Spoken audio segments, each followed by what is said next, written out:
今回の産業まとめ。韓国の後進国な部分。一斉検査で悲惨な結果。安全意識が高まった？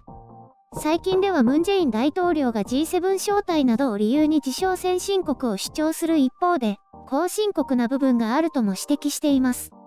その最たるものの一つが建設現場の手抜き工事や安全対策の問題ですが、この度それが改めて証明されることとなりました。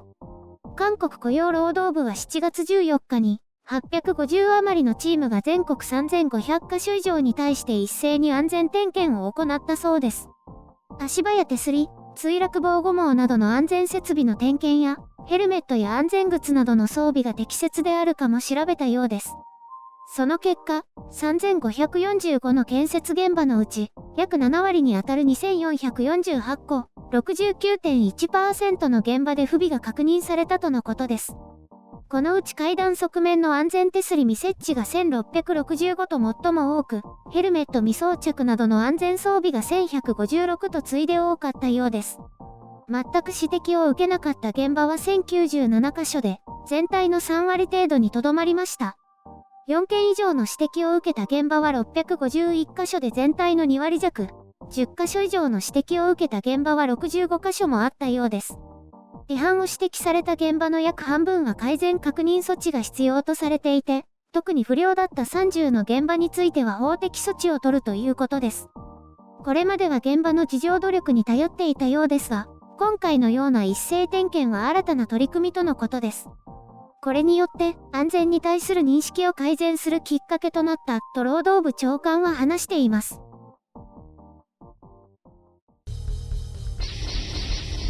編集所感。今回の概要。今も続く安全不干渉。もはや文化と伝統。どうやって改革するのか。韓国メディアやネットでは、しばしば安全不干渉なんて言葉が囁かれていますが、21世紀に入って20年以上経過した今も、何ら変わりのないようです。といっても以前に同じような一斉検査が行われたわけではないので、どの程度改善されたのかはわかりませんけどね。ひょっとしたらこれでも著しく改善したかもしれないし、むしろコストを意識して逆に増えているのかもしれない。どうあれ7割近くが何かしらの違反をしているというのは印象としてはちょっとね、といった感じですね。また統計庁の安全関連とか事故関連の指標を比較していけばもう少しはっきりわかるんでしょうけどね。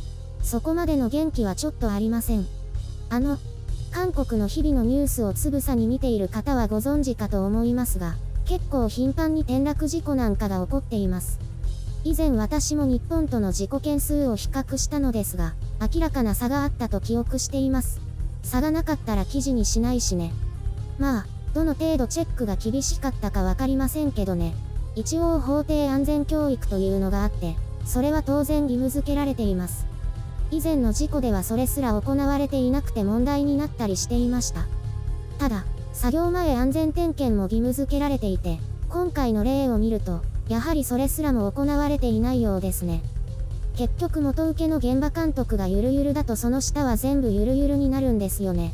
なんというか現場の空気感が生まれるんでしょうね。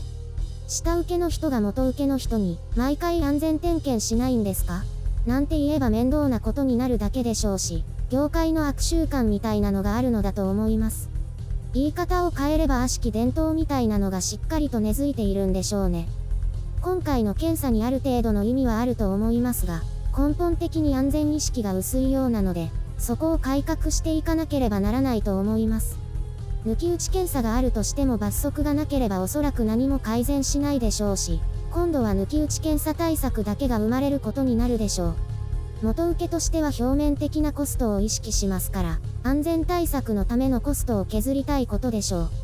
きっと丁寧に安全対策をするとコストがかかりすぎて旨味が薄れるとかそういうことがあるんだと思います。そもそも建設なんかでは材料費やらなんやらを事前に計算するそうですけど、安全網や手すりなんかがそこに入っていないんじゃないかと思います。もしくは誰かがピンハネしたりしているとか、ともかくどこかに徹底した安全対策を良しとしない人がいるんでしょう。事故なんてほぼ起きないのに毎回指差し確認とかやるわけですよ。それをバカバカしいと思い始めたら終わりの始まりだと思います。まあ、こういうのも形骸化しやすいですが、確実に確認をしていれば事故率は著しく下げられるかと思います。そもそも建設現場なんて危険な現場なのに、もう慣れているとかこれまで事故したことがないという慢心なのか、死ぬ思いをしなきゃわからないんでしょうかね。今回は約3割が何の指摘も受けなかったわけですが、たまたまだったのか、当然なのか、その当然の割合がどのくらいなのかは気になります。コストについてですが、安全管理を徹底してかかるコストより、一定の割合で事故が起こって保証した場合、後者が安くつけばそちらを選択するという企業もあるのでしょう。別に全ての現場で事故が起きているというわけではないですからね。皆さんが想像している通り、今回のことで心を入れ替える現場というのはほとんどないかと思います。せいぜいこの日はしくじった。その程度にしか考えていないでしょう。ひいては経営者の安全に対する意識を変えなければなりません。おそらく現場からこれを変えるのは不可能です。各企業がトップダウンで徹底し、安全文化を根付かせる必要があるでしょう。で、それが何十年もできてないんですけどね。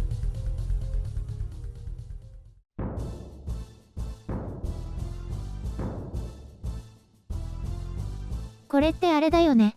ジェットコースターにベルトせずに乗るようなものだよね。そうかもね。でも大丈夫。今まで大丈夫だったからって感じなんだと思う。事故で怖い目に遭わないとわからないのかな？そうだね。本人がそうならないと無理なのかもね。例えば同僚が亡くなったとしたら、あいつはヘマをしたで終わって教訓にならないのかも。多分車の運転とかもそうだよね。だろうね。ずいぶん昔の統計だけど、韓国は車の台数は日本の4分の1程度らしいけど、自動車事故での死者数はほぼ同じだったかな。韓国は運転荒いの？なんかそうらしいね。結構カッとなる人も多いとかって。死んじゃうのにね。わかんないのかな？あ、また言っちゃった。だからわかんないんだと思うよ。すぐに過信しちゃうのかもね。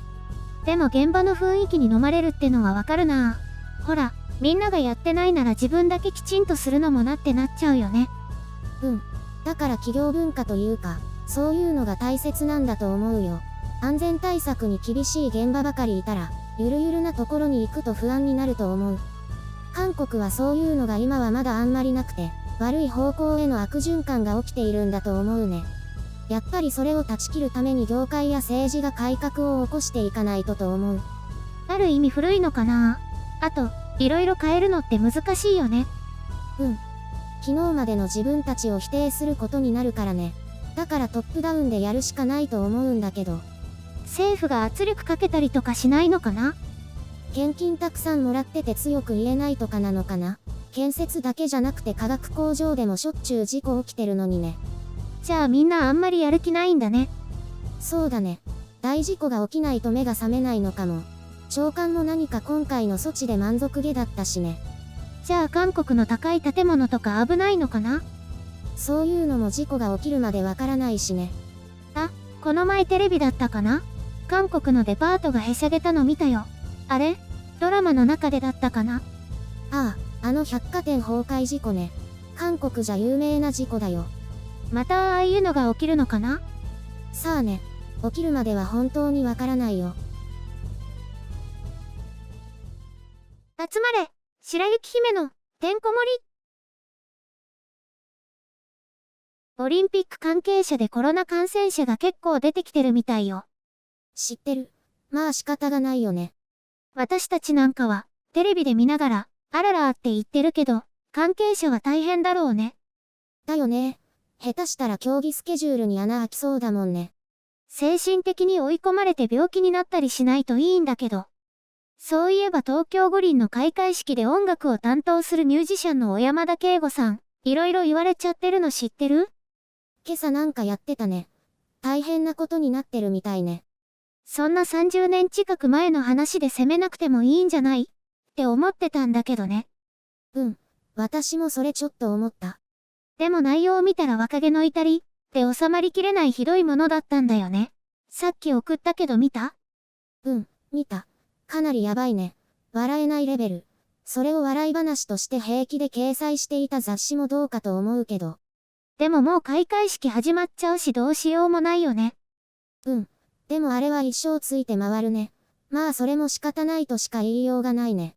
それにしてもインターネットって怖い生き物だね。あ、生き物ではないか。生き物ではないね。すぐに世界中に広まって、今回のように何十年経っても残っちゃって炎上しちゃうんだからね。私たちも発言には十分気をつけないとだね。30年後、おばちゃんになってから、あの頃こんな発言してただろうって炎上されても困るし。30年後って、おばあちゃんは何歳からかな？そこ気にする？ゆるりんは確実におばあちゃんだと思うよ。私はまだおばちゃんかな。ところで、今日は祝日だったのが平日になったんだけど、やっぱり間違って会社休んじゃった人多いみたいよ。そうなの？みんなネタで言ってるだけじゃないの？だって、ツイッターでハッシュタグ、祝日と勘違いがトレンド入りしてたもん。あはは。白雪さんが超メジャーだったらもっと防げたのにね。でも野口はじめさんは助かったみたいよ。この動画で。あはは。